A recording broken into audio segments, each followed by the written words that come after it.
doença de Alzheimer é uma enfermidade incurável que se agrava ao longo do tempo, mas pode e deve ser tratada. Quase todas as suas vítimas são pessoas idosas e a família passa por um processo complexo e doloroso, o que pode levar à culpa e também ao sofrimento. E por isso é tão importante o acompanhamento psicológico do familiar quanto do paciente. Para esclarecer e nos ajudar no tema de hoje, trouxemos o neurologista, mais uma vez, o Dr. Pausanias Carvalho. Satisfação em recebê-lo novamente aqui no nosso programa, Dr. Pausanias, para falarmos então sobre o Alzheimer, que para muitos ainda é um mistério, é algo um pouco diferente, né, doutor? Muito obrigado pelo convite, é um prazer estar aqui e especialmente para falar sobre problemas que a gente lida com ele no dia a dia da nossa profissão. Certo, doutor. Então, para a gente começar a entender o tema de hoje, o que é o Alzheimer?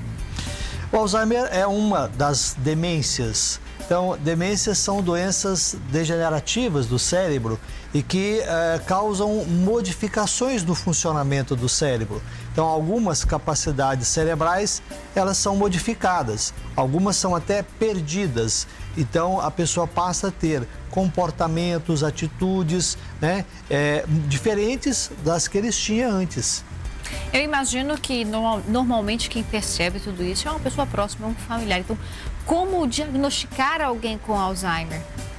É extremamente importante essa observação da família.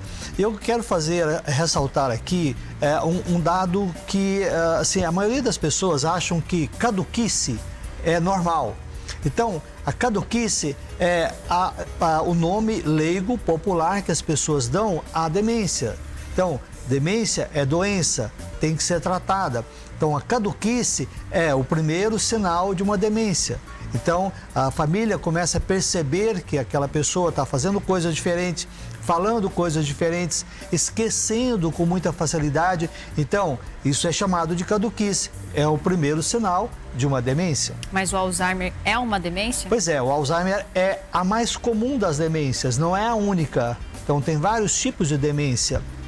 E a doença de Alzheimer é a mais frequente delas, a mais comum. Mas tem outras formas de demência, que são doenças muito parecidas. Para a gente falar sobre os sintomas, Dr. Pausanias, eu gostaria de chamar o senhor aqui ao nosso plasma, para a gente apontar, então, trazer aqui algumas dicas para o pessoal de casa, de repente está passando por essa situação, não sabe se é a hora de procurar o médico. Então, quais seriam os sintomas do Alzheimer? É exatamente isso. Então, a mais comum e a mais perceptível é a perda de memória. Então, a pessoa começa a esquecer e o esquecimento num nível que prejudica a sua convivência no meio da família. Esquece o nome, esquece o local, esquece datas, né? A pessoa acaba de almoçar e já reclama que não almoçou, que esqueceu que almoçou. Então, né, a perda de memória é o sinal talvez mais chamativo, mas não é o único. Então, a pessoa pode apresentar alterações comportamentais. Então, às vezes a pessoa que ao longo da vida foi uma pessoa contida, né, calma, tranquila, ela passa a ser uma pessoa mais agitada, mais brincalhona, às vezes com atitudes bem inadequadas, diferente das atitudes que ele sempre teve na vida. Então, altera também a personalidade, o senso crítico. Então, a pessoa passa a fazer coisas às vezes bem inadequadas, que não era o habitual dessa pessoa. Temos mais sintomas, né, doutor? Por exemplo, as dificuldades com as atividades da vida diária, como alimentar-se e banhar-se. Aquilo que a gente estava conversando nos bastidores, a pessoa ela acaba se tornando uma criança, que precisa de cuidados. Acaba se tornando uma criança. Então, chega um momento, porque deve-se ressaltar que é uma doença progressiva. Então, são doenças que vão piorando com o passar do tempo. Por isso é que deve ser levado logo ao médico, tomar atitudes médicas. Por quê? Porque vai chegar num ponto que ela não se lembra do nome de ninguém em casa, ela não vai ser capaz de se alimentar sozinha, de fazer a higiene pessoal sozinha, ou seja, ela vai ser totalmente dependente da família. Então, né, essas atividades da vida diária, elas não só vai fazer com ajuda, ela não vai fazer sozinha. E o trato com a família acaba mudando um pouco justamente pela essa dificuldade em reconhecer familiares e amigos. Exatamente. Então, chega um filho, por exemplo, vamos imaginar, chega um filho ou uma filha, ela acha que é uma pessoa estranha, ela não reconhece ou troca os nomes, trata como se fosse outra pessoa. Então, trata um filho como se fosse outro filho. Então, essa confusão passa a ser uma coisa normal para essas pessoas. E essa pessoa já não toma mais decisões sozinhas, porque é difícil. Então, ela pode se perder em casa, dentro da casa. Então, ela sai para ir no banheiro, ela vai para a cozinha. Ela sai para ir num lugar, acaba indo para outro. E, né, fica realmente totalmente confusa. Então, dependente realmente de uma assistência bem próxima. Como o senhor acabou de falar, então ela pode perder-se em ambientes conhecidos, inapetência, perda de peso, incontinência urinária e fecal. Acaba afetando também o físico do indivíduo. Sim, esse aqui não faz parte essencialmente da demência. Isso pode aparecer em outras situações do envelhecimento. Mas, como a demência é uma condição comum em pessoas com idade mais avançada, então isso aqui também torna-se bastante preocupante. Então a pessoa, ela não percebe que ela está se urinando, que ela está se evacuando. Então é preciso que a família fique observando isso e sempre tentando prevenir, ou a senhora não quer ir no banheiro, a senhora não quer fazer isso agora, para evitar que isso aconteça. Tem ainda também as dificuldades com a fala e a comunicação. A doença de Alzheimer, ela se caracteriza clinicamente por 3 complicações básicas. Então, são 3 alterações bem evidentes e mais importantes. Uma é o esquecimento, a outra é o comportamento e a outra é a comunicação. A pessoa acaba tendo dificuldade para falar, para se comunicar, para usar as palavras de forma adequada. Então, ela fala tudo misturado. Então, palavras sem sentido, as frases ordenadas de uma forma bem inadequada. Certo, doutor. Seguindo então com os sintomas. Como eu falei, acabei de falar sobre a fala, então a fala passa a ser uma fala bem alterada. O sono, então, essas pessoas acabam trocando a noite pelo dia.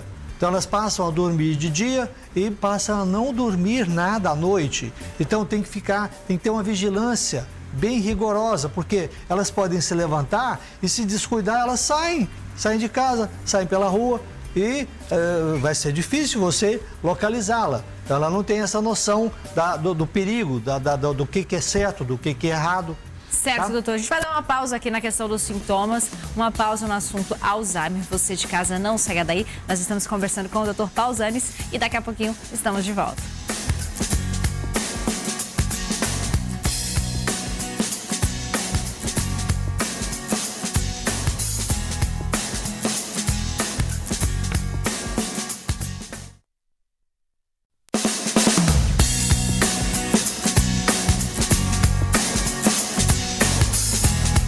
De volta com o nosso programa de hoje falando sobre Alzheimer. Eu queria perguntar então para o Dr. Pausanes o que fazer, quem procurar, qual é o diagnóstico e de que forma entender tudo isso ao identificar os sintomas que nós falamos há pouco. É uma doença, portanto a pessoa tem que ser levada ao médico. Talvez uma dúvida seja qual médico, qual é o especialista médico que lida com isso. Pode ser um neurologista, alguns psiquiatras também sabem lidar bem com isso e pode ser um clínico geral. Então, existem alguns profissionais que têm boa informação. Então, essa questão na medicina, é difícil você dizer assim, o médico especialista nisso é que pode fazer diagnóstico disso. Isso em medicina é bem limitado. Tá? Agora, normalmente quem lida mais frequentemente com isso é o neurologista e o psiquiatra, porque muitos desses pacientes apresentam alterações comportamentais e são levados ao psiquiatra. Então pode ser um ou outro, tá? Mas normalmente é uma condição clínica que tem que ser diagnosticada pelo médico. E que pode ser tratada. Qual é o tipo de tratamento, doutor? Existem várias formas de demência. Como eu falei, a doença de Alzheimer é a mais comum delas, mas existem outras formas de demência. E a única delas que tem remédios que podem melhorar é a doença de Alzheimer. Então a doença de Alzheimer tem tratamento. Agora, deve ser ressaltado o seguinte, o tratamento não vai eliminar o problema. Todas as demências são doenças progressivas, então elas vão piorando com o tempo. A partir do momento que começa, pronto, a gente já sabe que depois de um certo tempo a pessoa vai ficar bastante comprometida. Então, o tratamento hoje disponível à medicina é para retardar essa evolução, para não deixar isso evoluir. Não elimina e não estabiliza. Não elimina e não impede a progressão. Então, ela só retarda essa evolução. Alguns pacientes, às vezes até melhoram um pouco, eles melhoram alguns sintomas, algumas das capacidades que eles já haviam perdido, eles até recuperam, mas isso também é por um certo tempo e depois ele vai perder novamente essas capacidades. Então o tratamento, ele tem uma utilidade, né, até um certo ponto. E a gente imagina, doutor, que seja um momento muito difícil para a família, né? Lidar com uma pessoa com Alzheimer é um processo delicado, um processo às vezes triste para o familiar próximo. E como lidar com tudo isso? Como a família deve reagir e se comportar?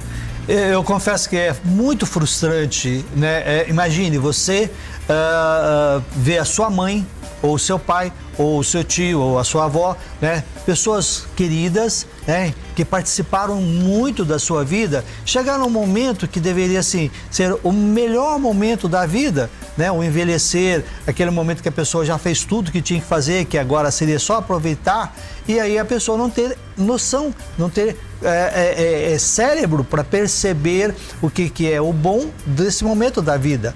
Então, é muito ruim. Então, isso é muito frustrante para a família ter que lidar com isso, com seus entes mais queridos e ver essa pessoa totalmente dependente e sem capacidade de decidir, de escolher, né, de reagir a nada. E falando justamente disso, doutor, nós conversamos com a Tânia, o pai dela tem a doença e ela nos contou como é conviver com uma pessoa com Alzheimer.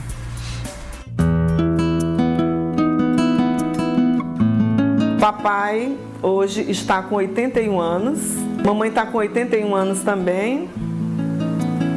Há 5 anos, o papai foi diagnosticado com mal de Alzheimer. Papai sempre foi um homem muito temperamental, né, muito rigoroso na formação dele.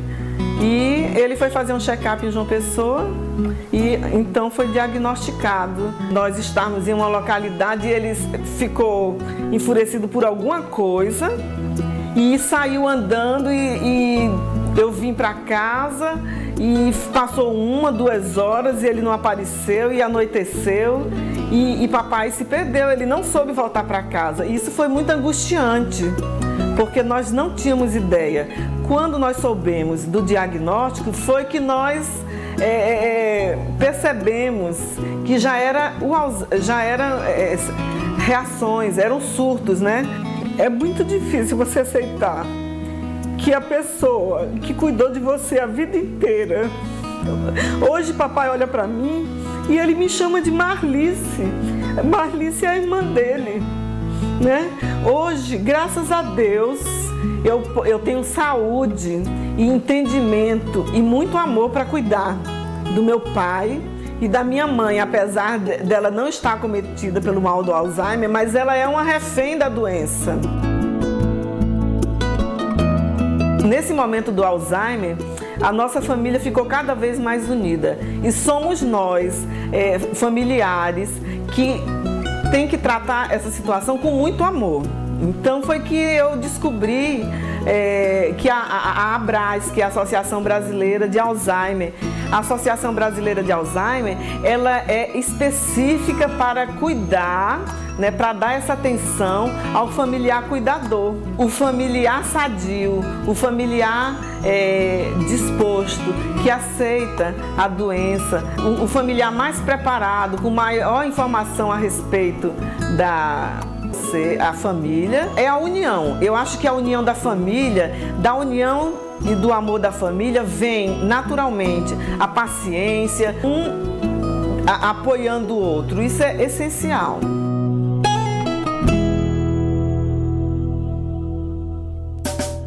A Tânia falou tudo neste processo, o amor e a paciência e o acesso à informação são essenciais. E ter alguém com Alzheimer na família significa que será preciso que a partir daquele momento o familiar vai ter que fazer tudo por aquela pessoa, doutor? Quero que o senhor responda isso já no próximo bloco.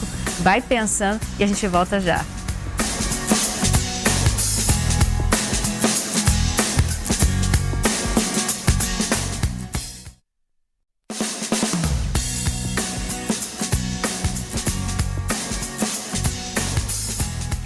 volta com o nosso tema de hoje, Alzheimer. Antes do intervalo, perguntei para o Dr. Pausanes se a partir do momento que identifica-se que um familiar tem Alzheimer, se a partir dali existe uma dependência total, doutor? É uma doença progressiva. Às vezes, numa fase inicial, a pessoa ainda consegue fazer algumas coisas, cuidar da higiene pessoal, da alimentação, mas vai evoluir e vai chegar num ponto que vai ficar totalmente dependente. Então, vai precisar de realmente uma assistência contínua o tempo todo, até para alimentar. Então a pessoa chega num ponto que ela não consegue se alimentar sozinha. Você não pode colocar o alimento ali e falar assim: mãe, almoça aqui. Ela não vai conseguir, vai ter que colocar na boca, fazer a higiene pessoal, trocar roupa, tudo fica dependente realmente da família. E pode acontecer até alguns casos de subitamente o paciente ele ficar agressivo. O que fazer nessa hora, doutor? Pois é, podem ocorrer mudanças comportamentais. Então, eu falei agora há pouco, às vezes a pessoa que era uma pessoa calma, tranquila, serena, passa a ser intempestiva, agressiva, irritada. Então, essas mudanças comportamentais também às vezes são bem chamativas.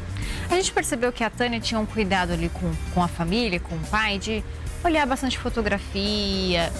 Esses tipos de atividades, de exercícios, de conversar com o familiar, de mostrar as fotografias, de tentar relembrar alguns pontos, isso realmente pode ajudar a um declínio do Alzheimer?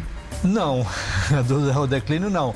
É claro que é uma terapia, uma praxiterapia. Então, ajuda, né, no estado emocional da pessoa durante um determinado período, mas não vai impedir a evolução, o desenvolvimento da condição, e essa não tem tratamento e não tem nada que modifique. E assim como a maioria das doenças neurológicas, não há uma explicação científica de por que o Alzheimer aparece, se é genético, se vai aparecer em determinado momento da vida, se há como evitar isso. Pois essa é a grande expectativa, é que se descubra alguma maneira de evitar que as pessoas tenham isso.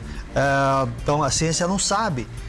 Não sabe por quê? Que algumas pessoas envelhecem lúcidas, então a pessoa chega a 90, 95, quase 100 anos, inteiramente lúcidas, e outras perdem essa lucidez bem cedo.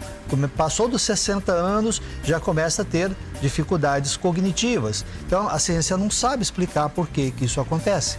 E essas alterações, essas dificuldades, as consequências, elas são apenas psicológicas? Ou fisicamente o corpo do paciente com Alzheimer vai sentir de alguma forma uma perda do sistema imunológico ou outras doenças acarretadas a partir do Alzheimer? Felizmente não, eu diria assim, felizmente, mas isso tem alguns inconvenientes. Então, assim, um grande número de pessoas desenvolvem doença de Alzheimer, são bastante sadias em outros aspectos físicos. Então, algumas não têm nem pressão alta, não têm diabetes, não tem nenhum outro problema. Isso faz com que elas vivam por muito tempo. E a doença vai, portanto, piorar ao longo dessa vida que ela vai ter. Então, as demências não alteram outras funções orgânicas, então não agrava nada, não piora nada. E é uma doença somente de idosos, Dr. Pausanes, ou ela tem uma faixa etária que costuma aparecer? Geralmente aparece depois dos 60 anos, mas algumas pessoas podem, às vezes, até começar a apresentar o que a gente chama de sinais cognitivos leves um pouco mais cedo. Mas para você fazer um diagnóstico com certa segurança, geralmente é depois dessa idade, né? Então, você falar com uma pessoa com 50 e poucos anos tem Alzheimer, tem que ter algum dado bastante seguro para você fazer isso.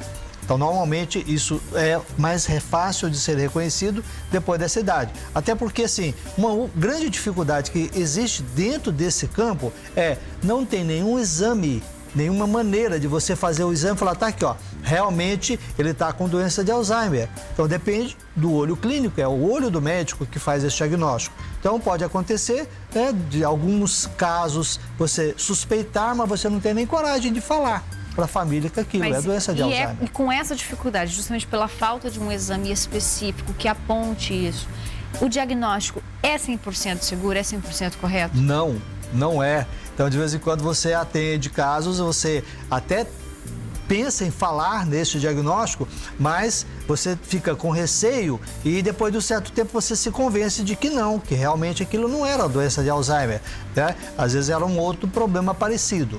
Então, né, essa é uma dificuldade que a gente tem na prática, né? Não tem segurança, não tem como a gente ter certeza de que aquilo é realmente doença de Alzheimer. Então, não existindo esse exame específico, existem outros exames, outras possibilidades de chegar próximo desse diagnóstico via exames e não apenas ali de uma conversa clínica? Sim, a gente utiliza, né, principalmente os exames de imagem hoje, tomografia, ressonância, que são exames que podem mostrar anormalidades sugestivas. Então, se você atende um paciente que você acha que ele tem doença de Alzheimer e aparecem alterações sugestivas no exame de imagem, opa! Então, é um reforço àquela suspeita diagnóstica, mas o exame por si só não é capaz de fazer o diagnóstico. Dr. Pausanes, e como é que está a situação da saúde pública para lidar com esse mal, para lidar com o Alzheimer? Confesso que bastante deficiência, né? As famílias hoje têm muita dificuldade com relação, por exemplo, a medicamentos. Então, os medicamentos que podem ser usados para tratar a doença de Alzheimer são caros, são dispendiosos. Existe um programa do governo federal e esse programa fornece alguns desses medicamentos, mas tem uma certa burocracia, tem uma certa dificuldade, e isso em grandes centros, como na nossa cidade. Mas pessoas que às vezes moram mais no interior, tem mais dificuldade, às vezes tem que comprar, tem que arcar com os custos de tudo isso e não tem serviços públicos que possam fornecer serviços de boa qualidade para isso. Alguma recomendação para fechar nosso programa de hoje, Dr. Pausanes? A recomendação que a gente tem é que as pessoas procurem viver com boa qualidade de vida para não chegar a ter doença de Alzheimer. O que é boa qualidade de vida? A pessoa tem que dormir bem, tem que se alimentar bem, tem que fazer atividade física, não pode se estressar muito, não pode, né, se aborrecer muito com os problemas do dia a dia, para envelhecer dentro de um padrão com uma boa qualidade e não chegar a ter uma demência. Muito bem, agradeço a sua participação, Dr. Pausanes Carvalho, neurologista. Agradeço a você de casa por mais uma vez acompanhar o nosso programa. Sábado que vem nós estamos de volta. Acompanhe as nossas redes sociais também, programa Viver Bem. Tchau, ótimo fim de semana.